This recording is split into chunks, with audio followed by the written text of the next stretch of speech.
This story had me like screaming. I got to tell you, it's here. They got the text. They got the documents. Vijaya God is crying right in front of you. Welcome, my friends, to another rare live session on the Tim Pool YouTube channel. This story that we have breaking, evidence of government conspiracy with big tech to manipulate news, manufacture consent, and yes, even subvert elections. It is now definitive, reported by the Intercept, one of the biggest stories of our lives, potentially the biggest story of our lives, and one of the biggest stories in the history of the United States. I can't believe it. I mean, it's 2 p.m. and here I am doing another live stream, just following the Friday stream. I don't normally do this, but this news is so massive. I had to go live as soon as I could. And I wanted to give some breathing room to the segment I just put up on my other channel.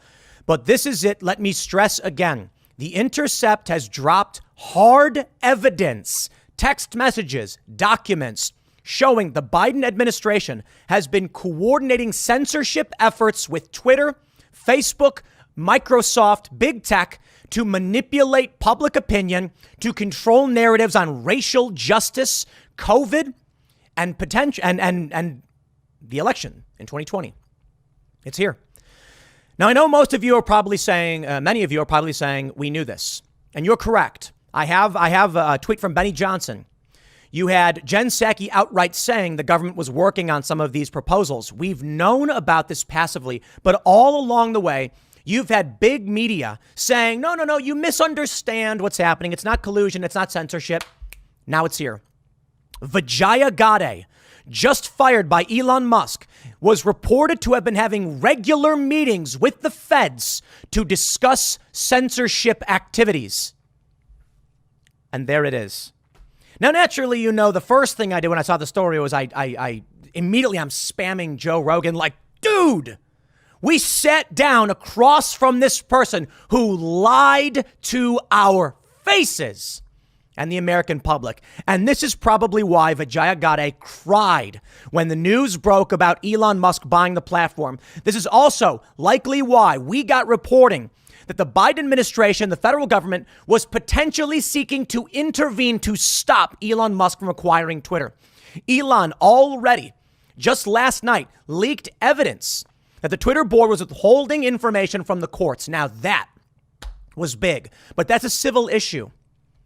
I got to say, my friends, did I call it or did I call it when I said, and many of you probably heard me say this, that Elon Musk went to buy the platform, and what did he see? National security letters or something to that effect. And now we're seeing there were direct communications between executives at Twitter and other companies with FBI agents, with DHS, with it's called CISA. I wonder if Elon Musk got this information pre-sale and said, I can't get involved in this. I wonder. Maybe not. Maybe not. But I think two big things. Let me stress again, for everybody who's coming into this story right now, this may be one of the biggest stories of our lives. It is potentially the biggest story of our lives, and it is likely one of the biggest stories in U.S. history. The federal government was colluding with media platforms to manufacture consent and subvert our elections. It's here. Intercept. NewsGuard certified with hard documents. Here's what I think. I think the reason this is coming out is twofold. One, they know they're going to lose in the next week or so. And this means you're going to get a bunch of MAGA Republicans on committees dumping this information, demanding inquiries, filing subpoenas. People are going to get in serious trouble. Get it out now. But more importantly, with Elon Musk acquiring Twitter, they likely knew this was coming. And so they said, get it out now, get it out fast, get ahead of it. The best thing they could do, get ahead of it. Wait till you see some of this stuff. Let me give you a sampler, because I want to make sure we're a couple of minutes into this, and I want to make sure people are aware of exactly what we're seeing right now. Look at this. Facebook and Twitter created special portals for the government to rapidly request takedowns. The emails and documents show that Twitter's Vijaya God was meeting monthly with the DHS for censorship plans, even advocating, saying more platforms need to get on board with this. I hope you are ready for this one, my friends, because this is big. Okay. All right. The last time I did this stream, I forgot to press record, and I forgot to press it again. So we'll see. We'll see. We'll get this one done. Before we get started, head over to timcast.com. Become a member if you want to support our work directly. As a member, you'll get access to the exclusive uncensored show. We're going to have one up tonight. We're going to have a lot more information on this, hopefully by 8 p.m. when we're on Timcast IRL with our guests. Obviously, then we'll be joined by Luke, Ian, and we have a guest for tonight. Become a member to support our journalists, support our work. It means a lot. We could use your help. Our journalists could use your help. And we got the team researching this and working on it right now as I am doing this segment live. So support us. Smash the like button. You can follow me on Twitter at Timcast. And without further ado, let's read this story from The Intercept. Also, I will be reading many of your super chats. So if you're watching live, you can super chat and we'll get to that. It's from Ken Klippenstein and Li Fang, published at 5 a.m. this morning. I'll try to get through this quickly and show you the hard documents. But here we go. The Intercept reports the department. Okay, hold on there a minute. I always want to make sure I do this. The Intercept is NewsGuard certified, does not publish false content. 87.5 out of 100. You got a problem with it, YouTube? Take it up with your buddies over at the DHS. Here we go. The Department of Homeland Security is quietly broadening its efforts to curb speech it considers dangerous. An investigation by The Intercept has found years of internal DHS memos, emails, and documents obtained via leaks and an ongoing lawsuit, as well as public documents, illustrate an expansive effort by the agency to influence tech platforms. This is not just about leaked documents. This is Missouri Attorney General Eric Schmidt, who launched a lawsuit and got much of this released. Take a look at this. The work, much of which remains unknown to the American public, came into clearer view earlier this year when DHS announced a new disinformation governance board, a panel designed to police misinformation. Misinformation and disinformation. Now, they define this. Misinformation is false information spread unintentionally, whereas disinformation is intentionally spread. And malinformation, which is factual information shared typically out of context with harmful intent, that allegedly threatens U.S. interests. While the board was widely ridiculed, immediately scaled back, and then shut down within a few months, other initiatives are underway at DHS as DHS pivots to monitoring social media now that its original mandate, the war on terror, has been wound down. All of this predicted by many anti-establishment individuals, Republicans only truly coming to understand the scale of this recently.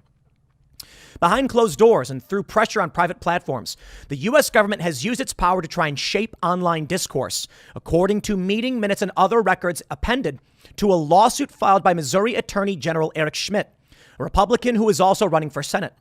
Discussions have ranged from the scale and scope of government intervention in online discourse to the mechanics of streamlining takedown requests for false or intentionally misleading information. We did know a lot about this, but this is hard evidence coming out, directly implicating a ton of people. Take a look at this. DHS Cybersecurity Disinformation Meeting Minutes. Cybersecurity, this is CISA, Cybersecurity Advisory Committee, protecting critical infrastructure from misinformation and disinformation. Who we are. CISA has a burgeoning MDM effort that focuses on building national resilience through public awareness. CISA engages with subject matter experts, researchers, think tanks, and public relations experts to understand the threat of MDM, misinformation, disinformation, malinformation, develop strategies to message to the public and amplify trusted voices. All of this is in direct violation of the Constitution, hands down. All right. We've got a lot more to read from the DHS, but let me show you some cliff notes from Li Fang. He tweeted out, documents show Facebook and Twitter closely collaborating with the Department of Homeland Security and FBI to police disinformation. Plans to expand censorship on topics like the withdrawal from Afghanistan, origins of COVID, info that undermines trust in financial institutions. Take a look at this. FBI agent Laura Demlow was in communications with Facebook that led to the suppression of the Hunter Biden laptop story in 2020 over the false allegation that it was disinfo. This year, she met with Twitter DHS to stress we need a media infrastructure that is held accountable. Take a look at this. This one's from the lawsuit. It says, pursuant to the third-party subpoena, Meta has identified the FBI's FITF as supervised by Laura Demlow and Elvis Chan as involved in the communications between the FBI and Meta that led to Facebook's suppression of the Hunter Biden laptop story. Here we can see in the internal meeting minutes, they say, there was discussion between team members related to organizational information sharing between public and private sector, how to collaborate across channels, driving resiliency, building an education about MDM with FBI focused on foreign efforts. How do we disentangle foreign actors embedded with the MDM process? And what is the government's strategic approach related to MDM? Ms. Demlow was asked to provide her thoughts or to define a goal for approaching MDM, and she mentioned resiliency. She stated we needed a media infrastructure that is held accountable. We need to early educate the populace, and that today, critical thinking seems to be a problem currently. You think? Redacted senior advisor for Homeland Security and director of the Defending Democratic Institution Center for Strategic and International Studies, CSIS, stated that civics education should be provided at all ages. He says Facebook and Twitter created special portals for the government to rapidly request takedowns of content. The portals, along with NGO partners, used to censor a wide range of content, including obvious parody accounts and content disagreeing with government pandemic policy. Protected actions. First Amendment protected actions. The government was colluding with big tech to get taken down. We know because we already heard from Jen Psaki. In this video, Benny Johnson posted, he said, remember when Psaki said the quiet part out loud last year and admitted to flagging problematic posts for big tech censors? Well, big tech platforms just got caught colluding with the Biden regime through special portals to take down wrong content. Take a look at this one in a leaked text message. Li Feng reports, the emails and documents show close collaboration BW, DHS, and private sector. Twitter's Vijaya Gadde, fired by Elon Musk last week, met monthly with DHS to discuss censorship plans. Microsoft executive texted DHS, platforms have got to get comfortable with government. So I'm not sure if this text is saying, okay, so this is a Microsoft exec, not Twitter executive. Vijaya, they say Twitter's Vijaya Gadde met monthly with DHS. Here's what it says. The blue we're assuming is from the federal government. The gray in this text message coming from, I guess he's saying Microsoft, or there's, or okay, I'm sorry. I believe this is from Vijaya. Is that what it's saying? Let me read it. It says, thanks so much. Really appreciate it. And sorry I didn't ring last week. Think you were on the call this week, just trying to get us in a place where feds can work with platforms to better understand the mis and dis trends so relevant agencies can try to debunk as useful. Not our mission, but was looking to play a coordinated role. So not every DA is independently reaching out to platforms, which could cause a lot of chaos. The response. So I believe they're saying this is Microsoft responding, not Vijaya Gadde. Was on the call. The coordination is greatly appreciated. Was disappointed that platforms, including us, didn't offer more. We'll get there. And sector leadership had zero questions. We'll get there, and that kind of leadership really helps. Platforms have got to get more comfortable with government.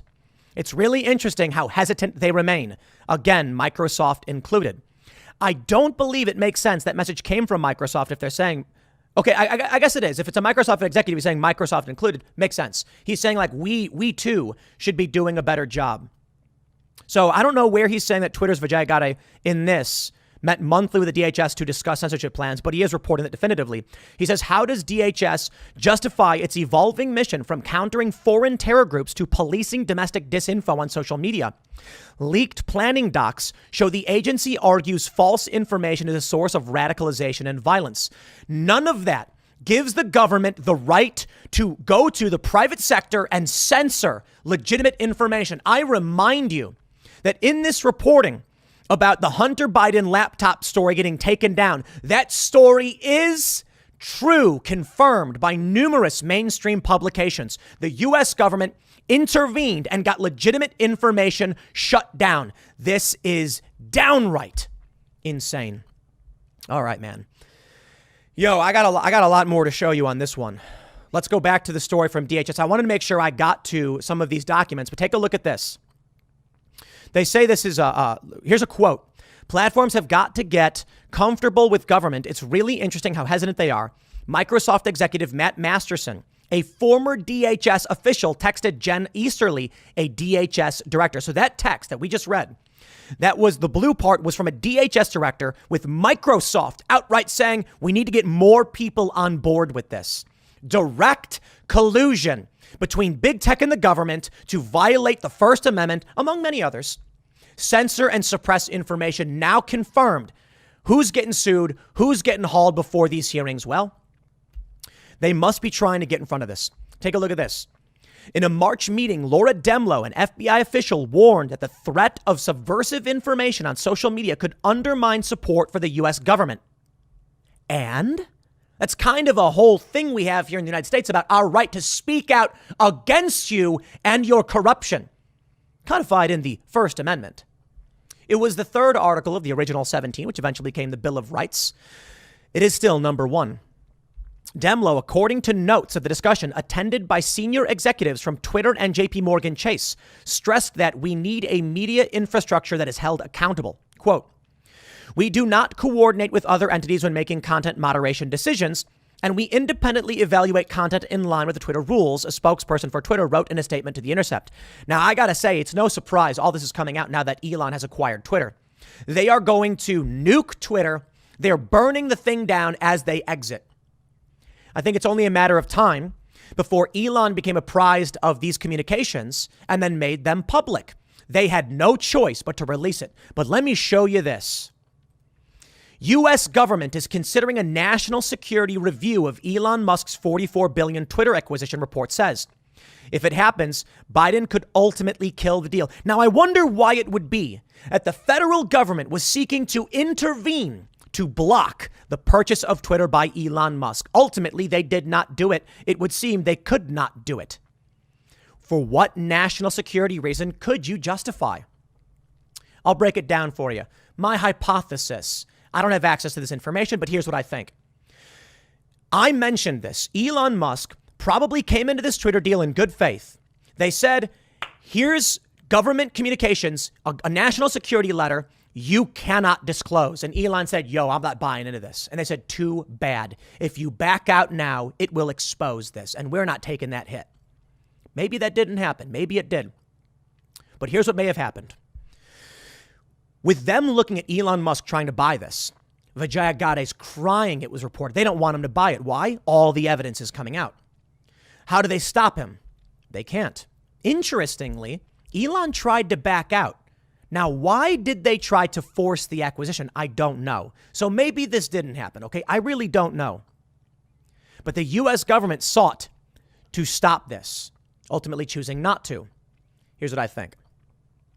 Elon, if a national security review was conducted, in fact, just this story alone implicates some kind of national security effort underway within Twitter's walls. So when I saw this story, I said, did I call it or did I call it? Twitter was worried that some kind of national security program, the U.S. government was worried, some kind of national security program would be exposed. They didn't go through with it. Why? They laid it out plain and simple. It was happening. Something was happening. Maybe it's better that the communications leak, or maybe it's better they just get in front of it.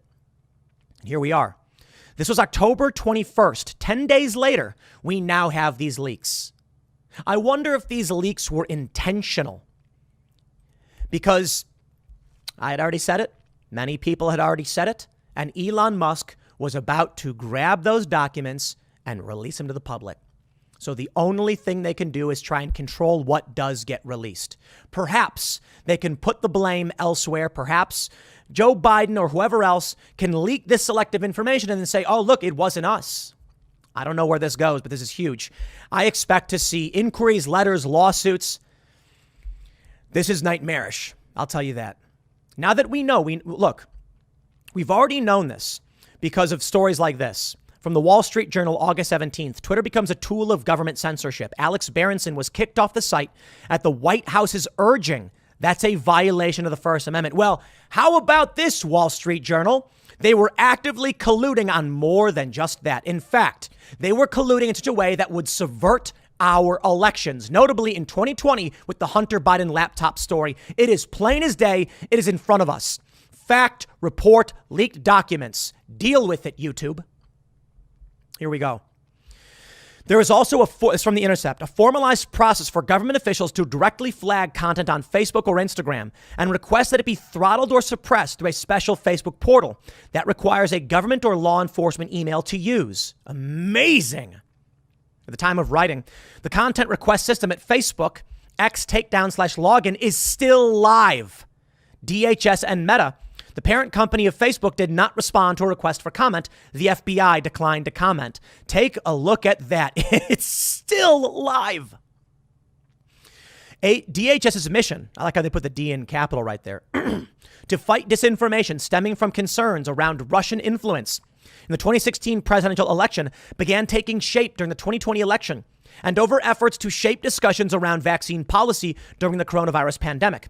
Documents collected by the Intercept from a variety of sources, including current officials and publicly available reports, reveal the evolution of more active measures by DHS. I can only say bravo to the Intercept. Not a big fan.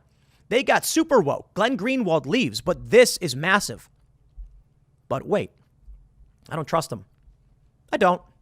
And if this was a selective leak, I would not be surprised that it was selectively leaked to the Intercept. Either way, the confirmation is huge. And if it's being leaked because the corrupt entities within the U.S. government that were colluding with corrupt entities at big tech are being exposed and they had no choice, so be it. They say, according to a draft copy of DHS's quadrennial Homeland Security Review, DHS's capstone report outlining the department's strategy and priorities in the coming years, the department plans to target inaccurate information on a wide range of topics, including the origins of the COVID-19 pandemic and the efficacy of COVID-19 vaccines, racial justice, U.S. withdrawal from Afghanistan, and the nature of U.S. support to Ukraine. Absolutely amazing. To support war? War. Racial justice? And how about this? Did y'all see Ben Shapiro coming out livid last week about how we were lied to about certain scientific studies pertaining to the vaccine?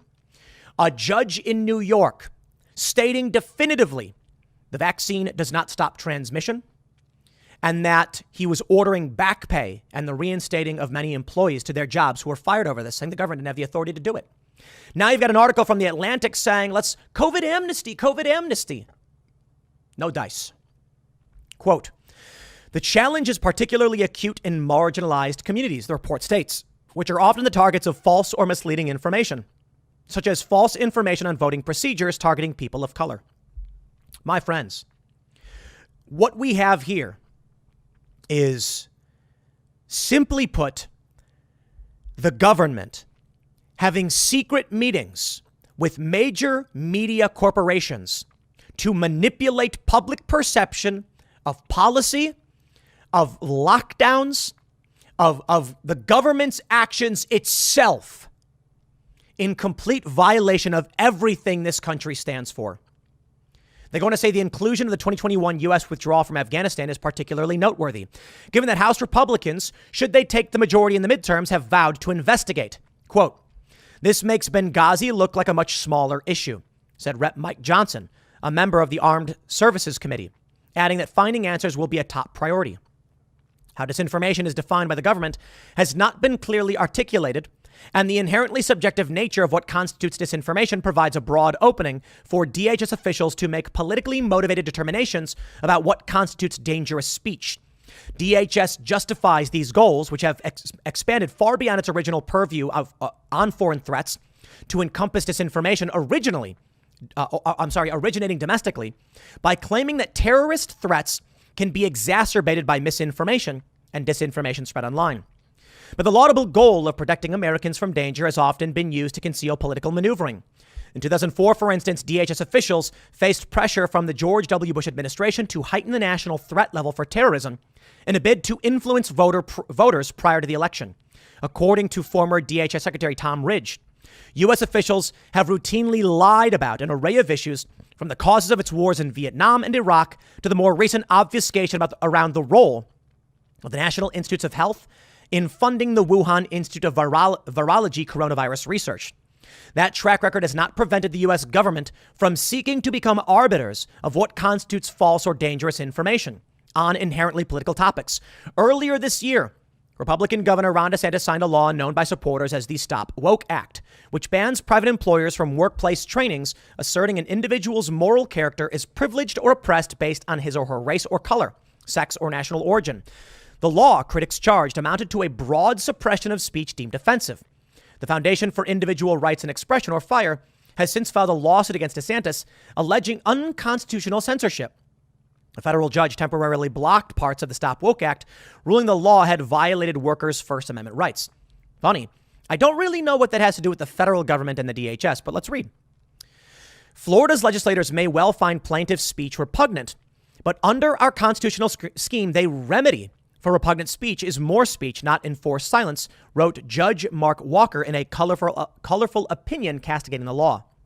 The extent to which the DHS initiatives affect Americans' daily social feeds is unclear. During the 2020 election, the government flagged numerous posts as suspicious, many of which were taken down. Documents cited in the Missouri Attorney General's lawsuit disclosed. And a 2021 report by the Election Integrity Partnership at Stanford found that of nearly 4,800 flagged items, technology platforms took action on 35%, either removing, labeling, or soft blocking speech, meaning the users were only able to view content after bypassing a warning screen. The research was done in consultation with CISA, the Cybersecurity and Infrastructure Security Agency, of course. I was involved, I believe, in that report, and it stains my Wikipedia to this day. But as you know, my friends, I only use NewsGuard certified sources. So certainly there must be something wrong with their report if NewsGuard isn't credible enough for me to repeat information from. Absolutely incredible. How about that? Prior to the 2020 election, tech companies including Twitter, Facebook, Reddit, Discord, Wikipedia, Microsoft, LinkedIn, and Verizon Media met on a monthly basis with the FBI, CISA, and other government representatives. According to NBC News, the meetings were part of an initiative still ongoing between the private sector and government to discuss how firms would handle misinformation during the election. The stepped-up counter-disinformation effort began in 2018 following high-profile hacking incidents of U.S. firms, when Congress passed and President Donald Trump signed the Cybersecurity and Infrastructure Security Agency Act, forming a new wing of DHS devoted to protecting critical infrastructure.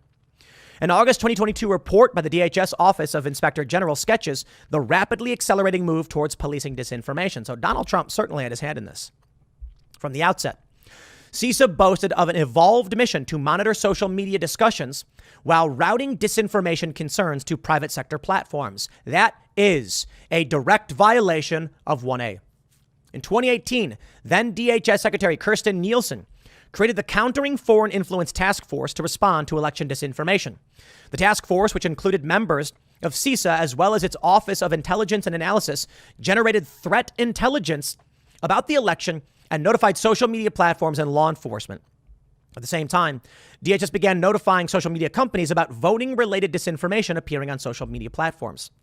In 2019, DHS created a separate entity called the Foreign Influence and Interference Branch to generate more detailed intelligence about disinformation. The Inspector General report shows that year, its staff grew to include 15 full and part-time staff dedicated to disinformation analysis.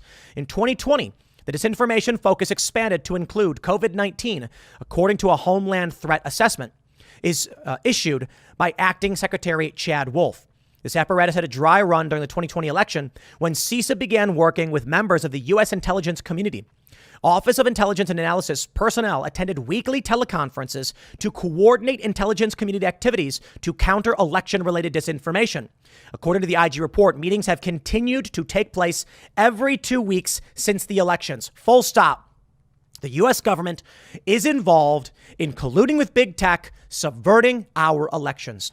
And they're doing it under the guise of protecting us from foreign influence. Might I remind you, Donald Trump did not collude with Russia, and the narrative was largely bunk, while many foreign countries are trying to interfere.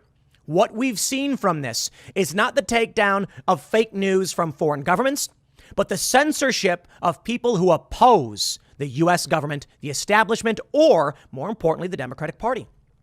With Joe Biden coming out and saying MAGA Republicans are an extremist threat, What do you think this is really targeting? Do you think the Biden administration saying they're going to take down information, they're taking down information they agree with? Or do you think they're taking down information from news organizations that challenge the status quo and have done so? Under President Joe Biden, the shifting focus on disinformation has continued. In January 2021, CISA replaced the Countering Foreign Influence Task Force with the Misinformation, Disinformation, and Malinformation Team, which was created to promote more flexibility to focus on general MDM. By now, the scope of the effort has expanded beyond disinformation produced by foreign governments to include domestic versions. The MDM team, according to one CISA official quoted in the IG report, counters all types of disinformation to be responsive to current events. Jen Easterly, Biden's appointed director of CISA, swiftly made it clear that she would continue to shift resources in the agency to combat the spread of dangerous forms of information on social media. One could argue we are in the business of critical infrastructure, and the most critical infrastructure is our cognitive infrastructure. So building that resilience to misinformation and disinformation, I think, is incredibly important, said Easterly, speaking at a conference in November 2021.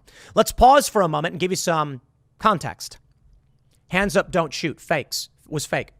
News media edited the audio from George Zimmerman to make it sound like he was racist. That story with Trayvon Martin, fake.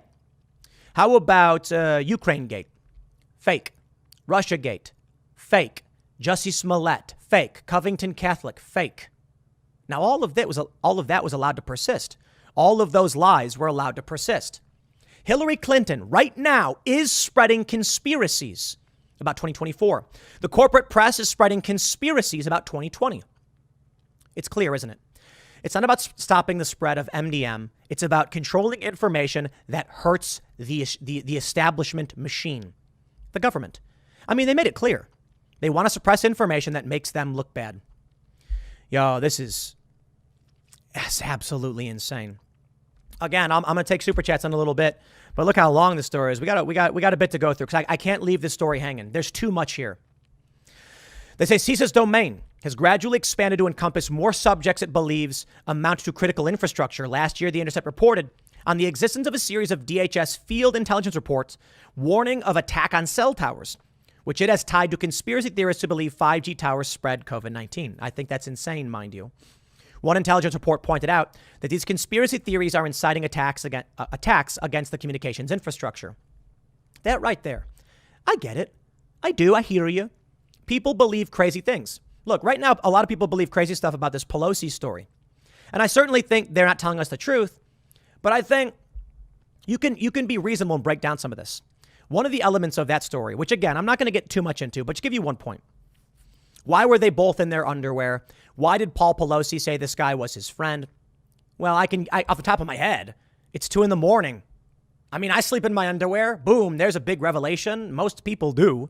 So if someone broke into my house at 2 a.m., I would be armed and in my underwear. I'd try to throw on pants, I guess. But if someone broke into my house, and then, so people say, why is the glass outside? I don't know. He hits the glass, breaks it open, and then pulls glass out to clear it or something. It's a possibility. Maybe not. Maybe the story doesn't add up. Why did he call the police and say he was friends? Maybe because there's a strange man in his home and he's worried he's going to get attacked. So he gets on the phone and says, yeah, there's a guy. Don't worry, he's a friend, but I need help because he doesn't want to agitate him. Then again, he apparently was in the bathroom at the time, so who knows? I just think it's fair to say we're not getting the full story on that one. Some people are going really far with it, but I think it's fair to say they're not telling us the truth. Anyway, let's read some more. And for those that are wondering, I wear Tommy John's boxer briefs because people are posting in the chat like tidy whities. Well, we were sponsored by Tommy John's on the podcast, so like I have a bunch of them. They're pretty good, actually. Not a sponsor spot, but hey, here we go. What a shout out.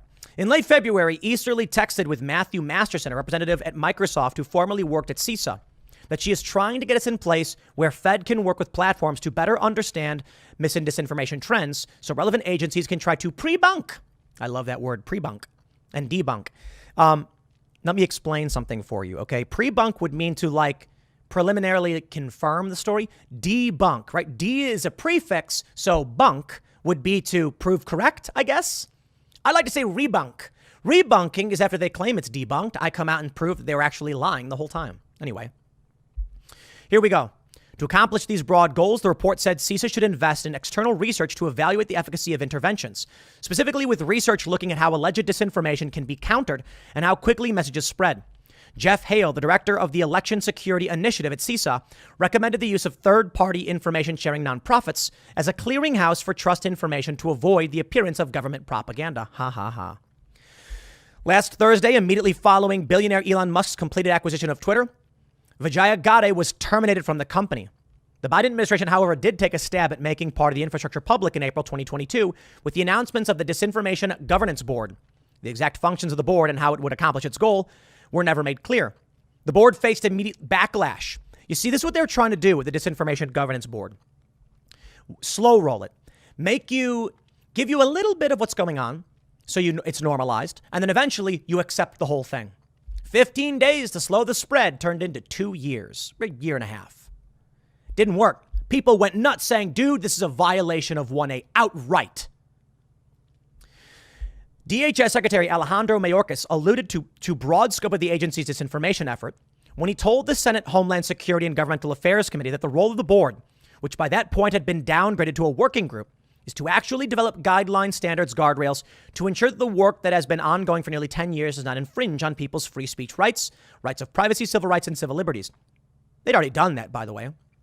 It was quite disconcerting, frankly, that the disinformation work that was well underway for many years across different independent administrations was not guided by guardrails. DHS eventually scrapped the Disinformation Governance Board in August, while free speech advocates cheered the dissolution of the board. Other government efforts to root out disinformation have not only continued, but expanded to encompass additional DHS sub-agencies like CBP, which determines whether information about the components spread through social media platforms like Facebook and Twitter is accurate. Other agencies, such as Immigrations and Custom Enforcement, the Science and Technology Directorate, and the Secret Service, have also expanded their purview to include disinformation, according to the Inspector General report. You see the game they're playing? They're outright saying they're manipulating and controlling the flow of information. And they're doing so outright under the guise of defending our elections. Excuse me. The draft copy of DHS's 2022 Quadrennial Homeland Security Review, reviewed by the Intercept, also confirms that DHS views the issues of tackling disinformation and misinformation as a growing portion of its core duties. They were expanding this. So how do we make this stop? The broad definition of threat actors posing risks to vaguely defined critical infrastructure, an area as broad as trust in government, public health, elections, and financial markets, has concerned civil libertarians. Quote, no matter your political allegiances, all of us have good reason to be concerned about government efforts to pressure private social media platforms into reaching the government's preferred decisions about what content we can see online, said Adam Goldstein, vice president of research at FIRE. Any governmental requests to social media platforms to review or remove certain content should be made with extreme transparency. Oh, man. Allergies, excuse me. DHS expansion into misinformation to MDM represents an important strategic retooling for the agency, which was founded in 2002 in response to 9/11. They say in addition to traditional forms of terror posed by groups like Al-Qaeda, it evolved with the rise of social media, that has evolved with the rise of social media with groups like ISIS. FBI Director James Comey told the Senate Intelligence Committee that law enforcement agencies need to rapidly adapt and confront the challenges posed by terror networks. They're getting into reasoning. I'm not super concerned about their reasoning and a lot of that. I understand that. The important thing is the revelation. So we'll move down now. I think we've gotten to the crux of what was going on. Here's where it all begins. In May, Missouri Attorney General Eric Schmidt took the lead in filing a lawsuit to combat what he views as sweeping efforts by the Biden administration to pressure social media companies to moderate certain forms of content appearing on their platforms. Proven correct now. The suit alleges government-wide efforts to censor certain stories, especially ones related to the pandemic. It also names multiple agencies across the government that have participated in efforts to monitor speech and open collusion between the administration and social media companies. It identifies, for example, emails between officials from the National Institutes of Health, including Fauci, and Zuckerberg at the beginning of the pandemic, and reveals ongoing discussions between senior Biden administration officials with Meta executives on developing content moderation policies on a range of issues, including issues related to elections and vaccines. Well, there you go. That's what we get. Man, I don't know what else to say other than welcome to the dystopian nightmare. It's here before us. But if you haven't already, would you kindly smash the like button, subscribe to this channel, and get your super chats in because there you go. I'm going to read some of your super chats right now. We're going to have more coming up tonight at 8 p.m. over at youtube.com/TimcastIRL. We're going to have a guest and a big conversation about this. And I'm going to, it's there, right? It's right there. I understand we knew about this because of revelations from Alex Berenson and from other stories that have been leaking out for some time. A major story from the Joe Rogan podcast with Mark Zuckerberg, where Zuckerberg said the FBI came to us and said, watch out for disinformation. And then they censored the story on Hunter Biden's laptop. Now we know there was a portal for them built. And they say the login's still live. I wonder if it's been taken down yet. Let's read some super chats from you guys. And then happy Halloween, I guess. All right. Subject to change says, oh boy, big news. You bet. All right. Matthew Hemmon, referencing COVID amnesty, said if they want COVID amnesty, then fire all appointed officials at the state and federal admin level and vote out elected officials at the state level that issued mandates. No, I'd say Cuomo, Wolf, Whitmer, Newsom.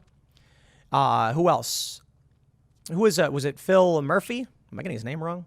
Anyway, any one of these governors that put COVID patients in nursing homes, murder charges, hands down. All right, let's see. Jeff the Handyman says Crowder got kicked off YouTube a week before the election, 30-day ban. Wonder if there's a memo about it. Yep. How much you want to bet? Crowder is still doing his live show on Rumble, by the way. I'm glad Rumble's still around. R. Bracewell says we have trials for treason. This would be, I believe, sedition, not treason. All right. Let's see. I'll just try and read as many as we can that I think are big. All right. Kyle Miller says the Tim Pool 4 p.m. segment should be live every day of the week. That way you get more income for the Timcast empire and interact with us. It is a good idea. It is a lot easier to do the show live outright. That's true. But it's easier to do, but I give myself until like 3 p.m. to prepare for this 4 p.m. segment, so it's not always easy to set a scheduled time. And sometimes I'm able to get done early if that's the case. So, but let's read some more. All right, let's see. So a lot of people saying thank you. I really do appreciate it. Deonra Walton says direct violation of the First Amendment. Jack Ryan says conspiracy could mean making this into a RICO case. Political power is a profit motive every bit as much as money. Worth asking some legal experts. Here. I'll be asking as we get ready for the later segment. I'll keep this rolling just for a few more minutes because I got a lot of stuff going on that we have to deal with, especially with the story breaking research. And let's see if we can just read a couple more here. All right. Mr. Vamp says, I always thought this was true, but it hits different with clear evidence. Agreed. Man, my heart's been racing this whole time, I got to tell you. You probably noticed that I was talking really, really fast because I'm like, I got to get through this. This is crazy. That's why I'm doing a live show. Griefers Crew says, I love how many things keep coming out now. People woke up during the pandemic. That's right. Mind of a Madman says, here's some change for the Alex Jones is right jar. All hail the beanie. Thank you. I really do appreciate it. Definitely. Yeah. I've been thinking about that Alex Jones is right jar. That's for sure. I'd like to see any documents Twitter has on Alex Jones. Elon, you got him. Let's see him. All right. Odin says, the fact that people are okay with government-controlled misinformation department is wild.